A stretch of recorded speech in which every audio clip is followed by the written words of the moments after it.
Hi, me again. I'm really bad at being consistent when it comes to content creation, but here's another video for you.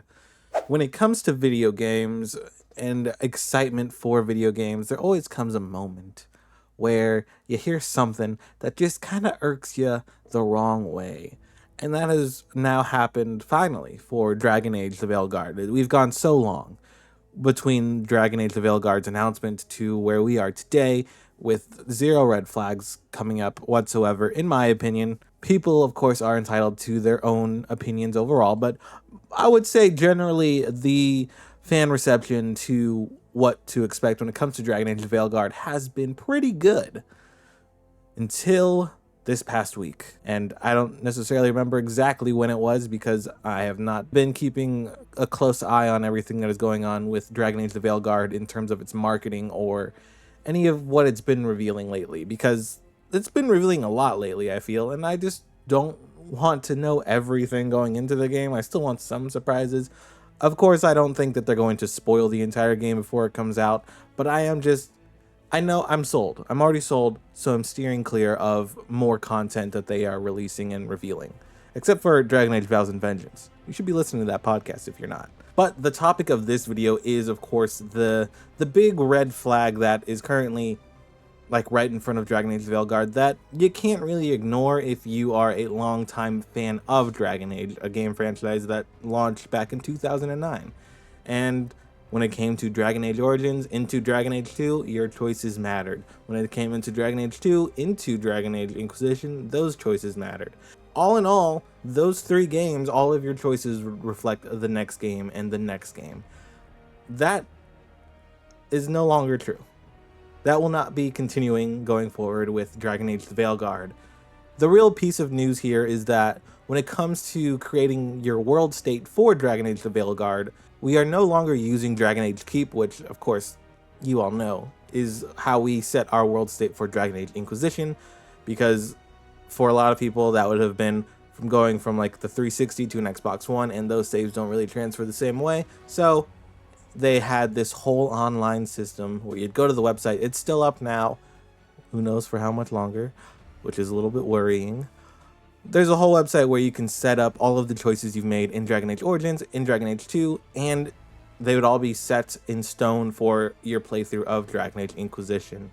In choosing not to continue using Dragon Age Keep, the Veilguard instead reduces all of those choices you've made over the past 15 years into, well, 3 choices. And it's not even really great choices. Minor spoilers for Dragon Age The Veilguard, and I guess minor spoilers for Dragon Age Inquisition as well. But the 3 choices that have been floating around on the internet, and I can only assume is accurate because these are the people who had hands-on demos for the game for like 7 hours. And the 3 choices were: who did the Inquisitor romance? Did the Inquisition disband or continue? And did the Inquisitor look to save Solus or was determined to, not save him necessarily? I'll be honest, I haven't played Trespasser yet. I know it's a big crime, because when I played Dragon Age Inquisition for the first time, I was 14 and I could not afford DLC. I got it for Christmas and didn't get any DLC. Working on it now. Don't worry. I'll finish Trespasser before the game comes out. Either way, though, to reduce the last 15 years of game history into these 3 choices, that sucks. Like, a lot. It really sucks a lot, because there are a lot of choices that you will make throughout all 3 of the previous games that kind of have very big different implications for the future, especially in the Veilguard. Most notably, Morrigan, and, whether or not she has a kid very much depends on the choices you've made all the way back in Dragon Age Origins 15 years ago. And that isn't even a choice to be made leading into the Veilguard.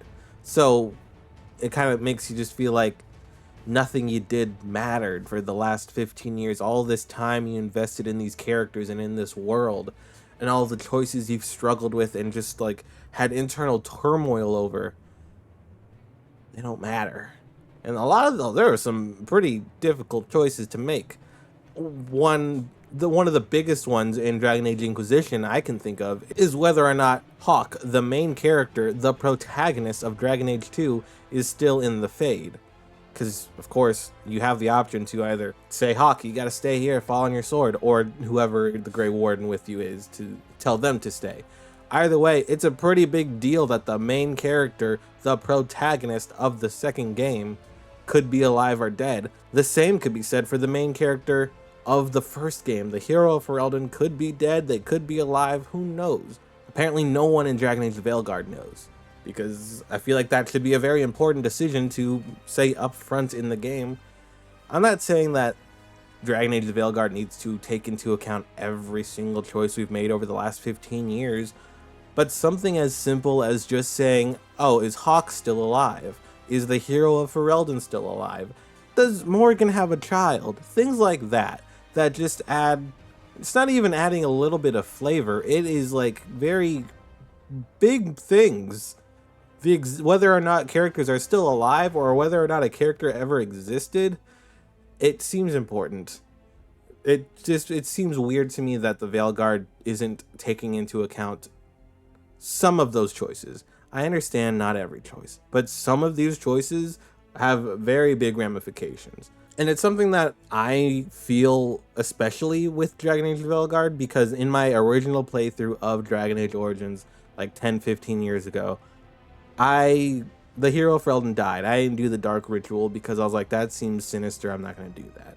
But in my replay this year, I was like, hey, what if I did that? Because if Morgan has a kid, what if that kid shows up in the Veilguard? It seems like I didn't have to worry about that or wonder about that, because it doesn't seem like it's going to happen. However, I am not known to be so pessimistic. I, at least, don't like to be super pessimistic about things.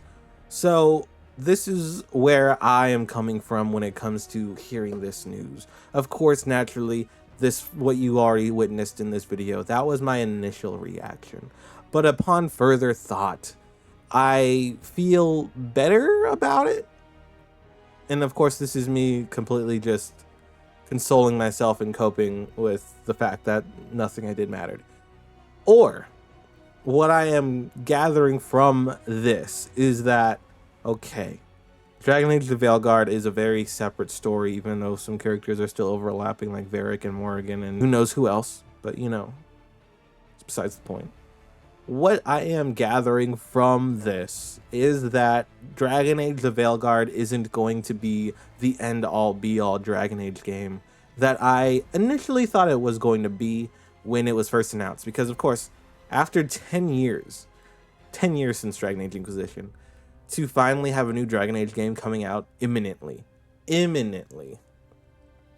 it makes you think, oh, this is going to be the one, this is going to be the biggest one, everything's going to have payoffs and all of that, it's all about to go down in Dragon Age The Veilguard. That's what I was expecting. That was what my initial thoughts of the entire game was going to be.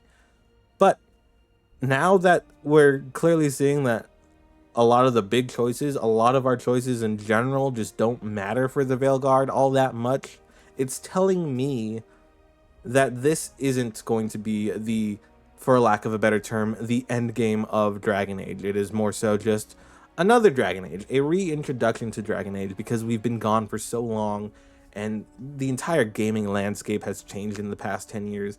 So I feel like what the Veilguard really is it's a new jumping on point. And I know that's probably what everyone's been saying, like development wise, they're like, oh, don't worry, you don't need to have played any of the other games, you can just jump straight into the Veilguard and you'll have a great time. I'm sure that's what like a lot of developers have been saying.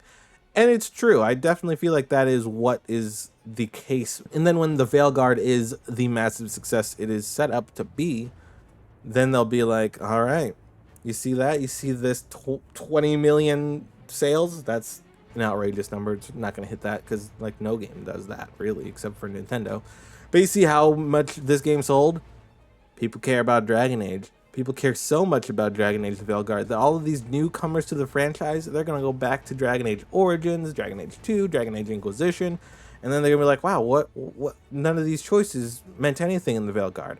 Well, guess what? Dragon Age 5, I know it sounds insane to be talking about Dragon Age 5 already, I know. But Dragon Age 5 is likely, in my eyes, in my mind, in this world I'm creating, that is going to be the one where all of the choices from Dragon Age Origins to Inquisition and the Veilguard are all taken into account and pay off fully and finally there, and then maybe the franchise is over. Or not, who knows? Who knows? I just feel like the Veilguard is more of a jumping on point for the franchise because it was gone for 10 years, and it's a lot harder to sell this game as the culmination of 3 games that came out 10 years ago than it is to sell this game as a new Dragon Age that anyone can get into. You know what I mean? So from like the marketing's perspective, I would understand why the choices don't matter here in this game, but when they continue the franchise, they're gonna be like, and now everything matters once again, like it should. Because in my world that I'm creating, that is not real, but hopefully is. Hopefully it's this world and I don't know it yet. Dragon Age The Veilguard comes out, massive success, game of the year, get the out of the way, Astrobot, no one cares. Massive success, everyone's playing it, everyone's loving it, people are still talking about it, DLC up the wazoo. It's a great time, we all love it. And then, once interest in the franchise is at an all-time high, Dragon Age Origins remake, Dragon Age 2 remake, maybe a Dragon Age Inquisition remake, or a remaster at the very least, or just a repackaging of those 3 games in the same way that Mass Effect had their Legendary Edition that packaged the trilogy. Dragon Age gets the same thing, not necessarily all remakes. It could very well be the similar thing that Mass Effect Legendary Edition did, where Mass Effect 1 got the most enhancements and like the biggest difference from original to Legendary Edition, and then Dragon Age 2 is just up-resed. Dragon Age Inquisition is just up-resed and runs better and looks prettier, all of that sort of stuff. So that in the back end, in that launcher, because if you're familiar with the Mass Effect Legendary Edition launcher, it'll open up to a page with all 3 games, and then you select the games. With that same system for Dragon Age, with all of them on one install thing, I don't really know the terms, that's where you take into account all of those choices, so that when Dragon Age 5 comes out, hopefully not 10 years after the Veilguard, those are the choices that are carried over into Dragon Age 5, and the choices you made in Veilguard are carried over into Dragon Age 5. Or we come up with another system. Because also, the real thrust of me thinking, oh, we're going to get remasters or a collection of the first 3 Dragon Age games is that Inquisition is very much dependent on Dragon Age Keep. And seeing as how BioWare and EA didn't continue using Dragon Age Keep for Dragon Age The Veilguard, I've said Veilguard so many times. Seeing as how they aren't using it going forward, I don't know how much longer that website will continue to function. So I could very much see this repackaged trilogy of those first 3 games to have, whether internally or if it does read the saves from those 3 games, it will have a Dragon Age Keep system or a way to continue your choices. And then that all gets carried over for freaking Dragon Age 5. It's a whole thing, and it's very hopeful, and that's what I'd like to be, because I really think that that would really suck if 15 years of history, of my personal history, would just go out the window because it's too hard to make it all make sense. Which it is. Like, there's no doubt about that. I do understand that a lot of these choices aren't just yes or no. Like, Morgan having a son, that's a very big difference, and that's something that they're going to just have to canonize, I feel like. Like, if you didn't do the Dark Ritual, you were just wrong. Sorry. Don't want to invalidate your choice, but it was the wrong choice. Because I feel like that's going to be a big plot point. But yeah. And once again, I haven't played Inquisition with Morgan having a son. I'm currently doing that playthrough. I don't know if things happen there that also make people have more questions about that. Going forward, some things are going to have to be canonized, truly and honestly. But some things can still have your personal flavor on it, like, you know, is Hawk still alive? Hawk better... It's just... I'm going to probably cut this out or go on a rant for a second here. But I just love Hawk. Hawk is probably my favorite character in Dragon Age. And I've realized that on my replay of Dragon Age 2 and into Inquisition. It's just like, I'm not going to leave Hawk there, you know? And now it's just like, well, Hawk might as well be there because Hawk is nowhere to be seen. You know, there's no way to know if Hawk is alive because the choice isn't necessarily made. There's no talent. And it seems weird because Varric's in the game, although we don't know if he's gonna die immediately. He better not die immediately, because that would suck too. But yeah, it just seems weird to have Varric there, and he's like, man, Hawk's out there somewhere. I should give her a call. Remember how easy it was for him to just be like, I'm gonna call up Hawk, and then Hawk was there in Inquisition. It seems like if you're having a lot of trouble, like we seem to be having in the Veilguard, you would call up Hawk, because we need a champion, you know? We need a hero. I'm holding out for a hero. But yeah, that's all I really had to say on Dragon Age The Veilguard's big red flag right now, and the whole choice is not mattering really for the Veilguard. Hopefully they'll matter in whatever the culmination of all of these games end up being, which is Dragon Age 5. The Dragon Age, the ending, the end. This is the end of the video. Thanks for stopping by. Stay safe and play some video games.